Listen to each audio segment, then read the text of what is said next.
তো আচ্ছা আচ্ছা, আমি ঠাম্মার রান্নাঘরে এসে গেছি।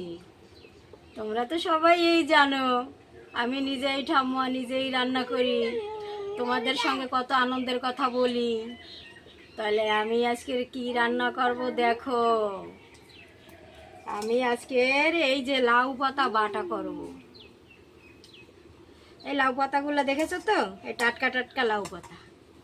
এই যে এই পাতাগুলো আমি বেছে নিছি, বেছে নিয়ে ধুইয়া এনেছি, ধুইয়া সুন্দর করে ধুইয়া এনেছি। ধুইয়া এনে এখন আমি এই পাতাটা মিক্সারে বেটে নিয়ে আসবো।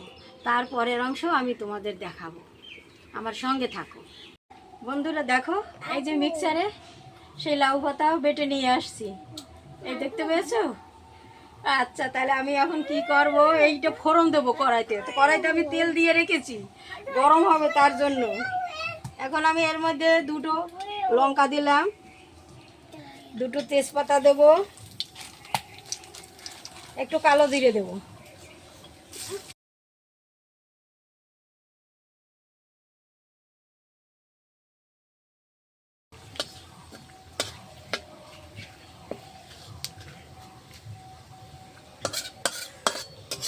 লবণটা এর মধ্যে দিয়ে দেই।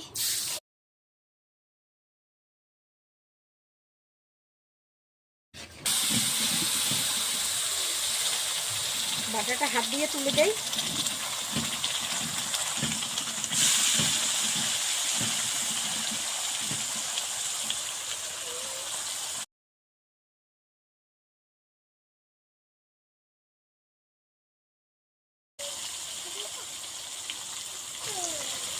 নাড়াচাড়া করবো, নাড়াচাড়া করতে করতে জলটা শুকিয়ে যাবে, তখন আমি একটু জিরের বাটা বা জিরের গুঁড়ো এই দিয়ে নামাই নেবো।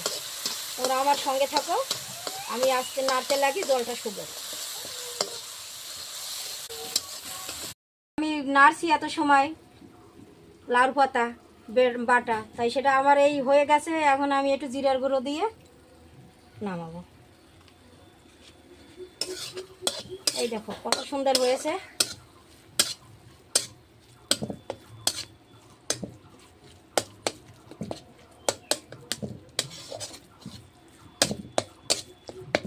এখন আমি এটা নামিয়ে নেব।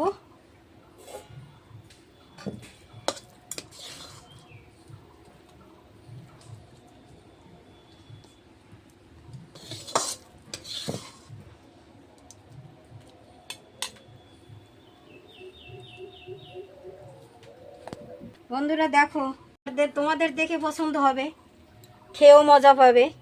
আচ্ছা, এই দেখো, খেয়ে ঠাম্মাকে জানাবে কেমন হয়েছে, আর ঠাম্মাকে একটু আনন্দ দেবে। আমি একটু দেখি কেমন হয়েছে, তোমাদের আগে আমি একটু দেখি খেয়ে কেমন হয়েছে। খুব ভালো হয়েছে, খুব ভালো। নিরামিষ লাউ পাতা বাটা খুব ভালো হয়েছে। এরকম করে সবাই খাবে, খেয়ে ঠাম্মাকে আনন্দ দেবে। মানে আনন্দ মানে একটু লাইক করে দেবে। বন্ধুরা সবাই ভালো থাকবে, আমি এখন আসছি।